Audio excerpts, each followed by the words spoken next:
Carlos leader, वो शख्स जिसने पूरे जजीरे को कोकेन एयरपोर्ट बना दिया। जरा तसव्वुर करें, नीले समंदर के दरमियान एक खूबसूरत जजीरा, सफेद रेत, बुलंद खजूरें और दूर तक फैला हुआ पुरसुकून पानी। लेकिन इस खामोश जन्नत के अंदर एक खतरनाक राज छुपा हुआ था। यहां सयाह नहीं बल्कि कोकेन से भरे जहाज उतरते थे। इस जजीरे पर मुसल्लह मुहाफिज गश्त करते थे। खतरनाक कुत्ते साहिलों की निगरानी करते, रेडार आने वाले जहाजों को पकड़ता और हर अजनबी पर नजर रखी जाती। इस छोटी सी दुनिया का एक ही बादशाह था, उसका नाम था कार्लोस लीड। कार्लोस एनरिके लीडर रेवास 1949 में कोलंबिया के शहर आर्मीनिया में पैदा हुआ। उसके वालिद जर्मन जबकि वालिदा कोलंबियन थीं। बचपन में शायद किसी ने सोचा भी ना होगा कि यही लड़का एक दिन दुनिया की सबसे बदनाम मुजरिमाना सल्तनतों में से एक का अहम किरदार बन जाएगा। नौजवानी में कार्लोस अपनी वालदा के साथ अमेरिका चला गया, लेकिन वहां उसने तालीम या मेहनत का रास्ता नहीं चुना। उसने चोरीशुदा गाड़ियां खरीदने और उन्हें कोलंबिया पहुंचाने का गैर कानूनी कारोबार शुरू कर दिया। ये सिर्फ इब्तदा थी। कार्लोस ज्यादा अरसा कानून से नहीं बच सका। वो गिरफ्तार हुआ और उसे अमेरिका की एक वफाकी जेल भेज दिया गया। लेकिन ये जेल उसके जराइम का इख्तिताम नहीं बनी। यहीं बैठकर उसने अपनी जिंदगी का सबसे खतरनाक मंसूबा तैयार किया। जॉर्ज जंग से मुलाकात। जेल में कार्लोस की मुलाकात जॉर्ज जंग नामी एक अमरीकी मंशियात स्मगलर से हुई। जॉर्ज अमेरिका के अंदर मंशियात बेचने के रास्ते जानता था। कार्लोस के पास कोलंबिया के राब्ते थे। दोनों के पास अलग अलग ताकत थी और उन्होंने उन्हें मिलाकर एक खतरनाक मंसूबा बना लिया। उस जमाने में कोकेन छोटी मिकदार में मुसाफिरों के सामान के जरिए अमेरिका पहुंचाई जाती थी। कार्लोस ने सोचा क्यों न पूरे जहाज भरकर कोकेन मुंतकिल की जाए। एक ही परवाज में सैकड़ों किलो मंशियात, कम वक्त, ज्यादा सामान और नाकाबिले तसव्वुर मुनाफा। जेल से रिहाई के बाद कार्लोस ने अपने मंसूबे पर काम शुरू कर दिया, लेकिन उसे एक ऐसी जगह चाहिए थी जहां जहाज खामोशी से उतर सकें। फिर उसकी नजर बहामास के एक छोटे से जजीरे पर पड़ी। उस जजीरे का नाम था नॉर्मन्स। कार्लोस ने जजीरे पर जमीनें, घर और हवाई पट्टी खरीदना शुरू कर दी। मकामी लोगों पर दबाव डाला गया। मुसल्लह अफराद हर तरफ दिखाई देने लगे। आहिस्ता आहिस्ता नॉर्मन्स के एक आम जजीरे से कार्लोस की जाती मुजरिमाना रियासत बन गया। हवाई पट्टी को बड़ा किया गया, रेडार नस्ब किए गए, मुसल्लह मुहाफिज और खतरनाक कुत्ते तैनात किए गए।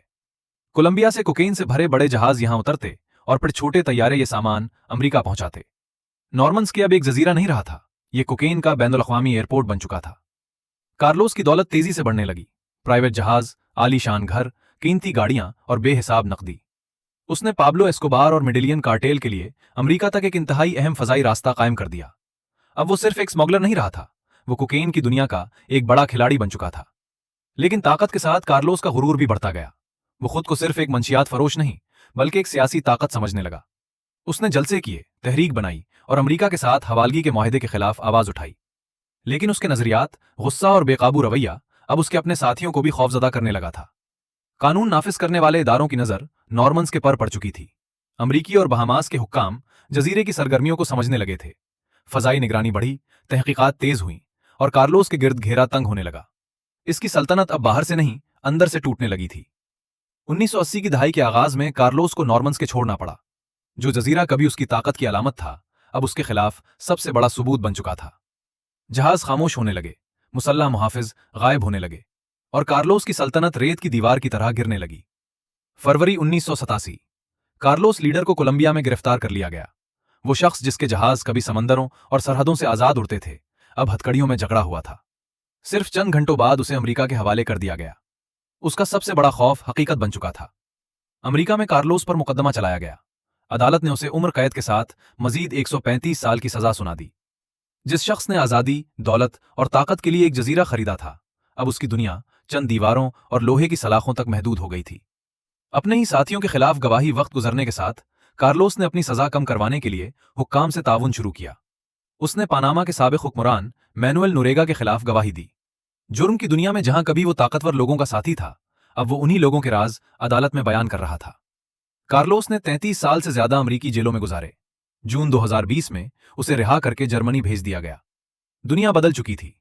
मेडिलियन कार्टेल खत्म हो चुका था, पाब्लो एस्कोबार मर चुका था और नॉर्मन्स के सिर्फ एक बदनाम याद बन चुका था। मार्च 2025 में कार्लोस तकरीबन 38 साल बाद कोलंबिया वापस आया। पहुंचते ही उसे एक पुराने वारंट पर हिरासत में ले लिया गया, लेकिन चंद दिन बाद अदालत ने फैसला दिया कि उसकी पुरानी सजा की कानूनी मुद्दत खत्म हो चुकी है और यूं वो एक बार फिर आजाद हो गया। आज कार्लोस लीडर दावा करता है कि वो बदल चुका है, लेकिन तारीख उसे हमेशा उस शख्स के तौर पर याद रखेगी जिसने एक खूबसूरत जजीरे को मंशियात की आलमी स्मगलिंग के मरकज में बदल दिया। इसके पास पैसा था, जहाज थे, मुहाफिज थे और एक पूरा जजीरा भी था, लेकिन आखिर में इसके पास आजादी नहीं थी। کارلوس لیڈر کی کہانی ہمیں ایک بات ضرور بتاتی ہے، جرم کی دنیا میں طاقت بہت تیزی سے مل سکتی ہے، لیکن اس طاقت کی قیمت اکثر آزادی، وفاداری اور پوری زندگی ہوتی ہے۔